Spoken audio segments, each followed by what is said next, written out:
The opinions expressed on this podcast are those of the hosts and guests and do not represent the views of any Grand Lodge nor a pendant body of Freemasonry.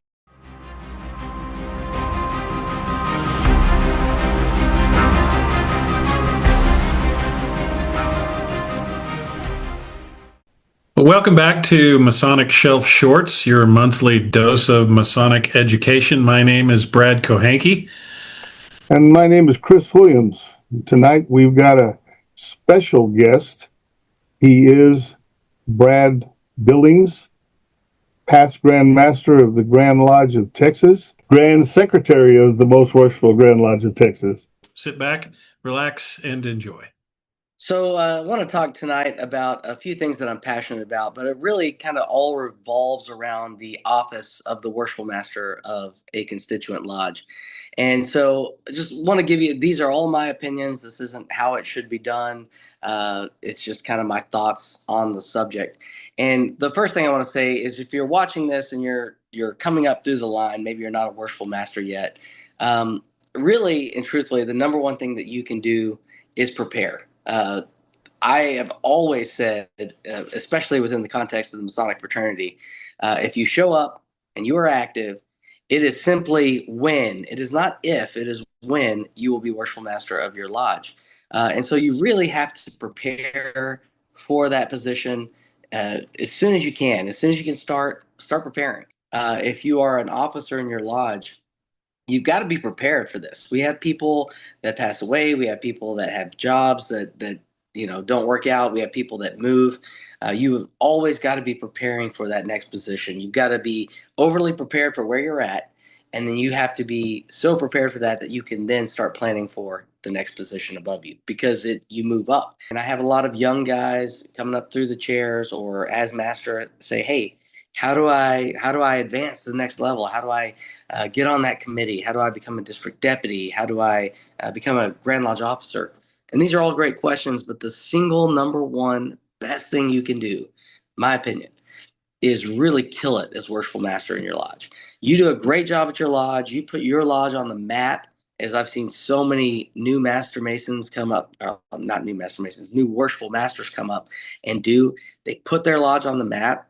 And it makes a name for yourself. You go on everybody's, board. We're like scouts out here, Masonic scouts. Oh yeah, that guy did a really great job, So you want to figure out how to do a great job at the Worshipful Master position because that is truly key to launching your Masonic career. So I want to say a few things about that position, especially maybe for some of you guys that are in that position for the first time.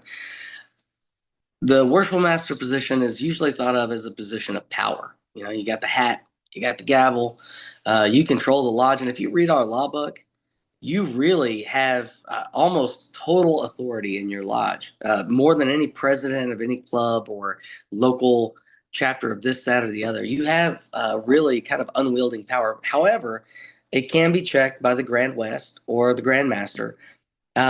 But outside of that, you can kind of do what you want in your lodge. And so because of that, a lot of people, it goes straight to their head and they think, hey, we're doing this my year and we're going to do this, we're going to do that. They think of it as a position of power.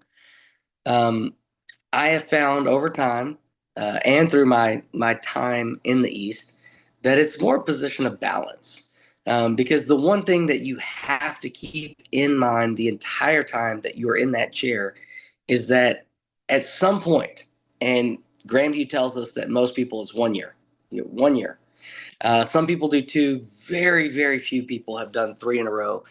But whenever that time ends, you're going back to the sideline to be a brother. And you can't waste all of your Masonic capital pushing your agenda from this chair, right?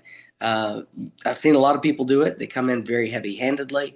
And then when they get booted out of the East, literally, they're not asked to do anything. They're not asked to be on committees. They're not asked to be anything in the lodge. So it really becomes this position of balance, not power. If you can't get your lodge to agree to something you really want to do, I got to tell you guys, you have all the authority, you have all the power, but it's probably not going to happen. And it doesn't mean that it's not the right thing for your lodge. A lot of things I've had to put on the shelf for a while and come back to them later as a past master, or when some new master wants a plan, and then you come back with this idea. So don't necessarily scrap it, but you've got to understand that you can't come in heavy-handed. It is a position of balance more than it is anything. And anybody that has been through the chair that really thinks about it will tell you, oh yeah, that makes a lot of sense. It's a position of balance, balancing what you want, what you think is good for the lodge, and what your resources and your membership will allow you to do at that time. We really don't like the term junior past master. It's a term that every time I hear it, I'm just like, it's like hearing a goat joke in Freemasonry. It's like, come on, guys, like really, let's move beyond this. But junior past master doesn't make sense. I mean, if you've got an 80-year-old guy in the East and he comes out, you're going to call that guy junior? He's like 80 years old. He could be older than all the other past masters. Additionally, 9 times out of 10, especially nowadays, that guy's already been master once. So he's not the junior past master. It's an absolute farce. You can't say that because he was master before the 10 guys in front of him, and then he recycled through the chairs. I just did an installation in San Antonio where, the guy was a recycle. When that guy goes out, you cannot call him the junior past master. So anybody listening to this, anybody that will listen to me, I tell them it's the immediate past master. That always makes sense. In every case, he's the immediate past master. He just went out of office. So let's just call it that. It's easier. I think it's more respectful. Junior kind of has like a hey junior, like a derogatory term to it. Let's move towards immediate past master. That's what I will always use, and I hope some of you guys will join me in that. I just think it's the right term and the way that we should address our immediate past masters. So for those of you who are watching this and you're immediate past masters, congratulations on your tenure of the East, and now find the next thing that you're going to do in Masonry. The final thing I want to say on this office is brothers, and I don't know where it comes from. I think it's probably like California. There are several other Grand Lodges, DC, that do this. They will call someone who has served as Worshipful Master of their lodge, they'll say Worshipful Brother. Worshipful Brother Billings or Worshipful Brother whatever. It's absolutely incorrect in Texas. Let me just tell you right now, that is incorrect in Texas. Absolutely no question. Worshipful is a term used for our junior grand officers. So for instance, if you were going to address the Grand Tyler, you would say Worshipful Grand Tyler, right? So this is an actual title that goes to an actual Grand Lodge office. Never anywhere in our work does it say Worshipful Brother, meaning a past master of a lodge. That doesn't exist in Texas. It has come in from wherever else it's come in from, but it is not a Texas term. So stop calling each other Worshipful Brother. It's not right. Now you could say past master, 100% accurate, right? When a guy's Worshipful Master of the lodge, you could say Worshipful Master so-and-so, 100% accurate. But never should we use the term Worshipful Brother for a master or a past master of a lodge.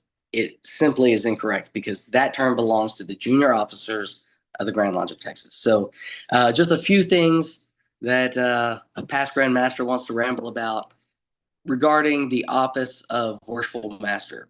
A, it is a big deal. B, our lodges need great leadership, and those of you who are doing great things in your lodges, I see it over and over and over again every year. I try to highlight you guys in the Grand Secretary's newsletter. Keep doing those great things. Keep being that great guy, and those that will come after you, hopefully you inspire them to do bigger and better things than you did while you were Worshipful Master. Don't be afraid of that. Actually encourage it. If someone wants to come along and be a better this or that than I was, then I wholeheartedly support it because that's the only way we as a craft grow.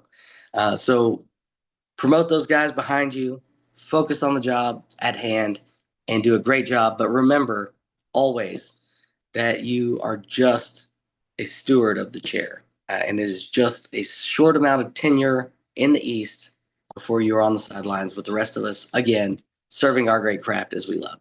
So thank you for listening to me here today. Appreciate it.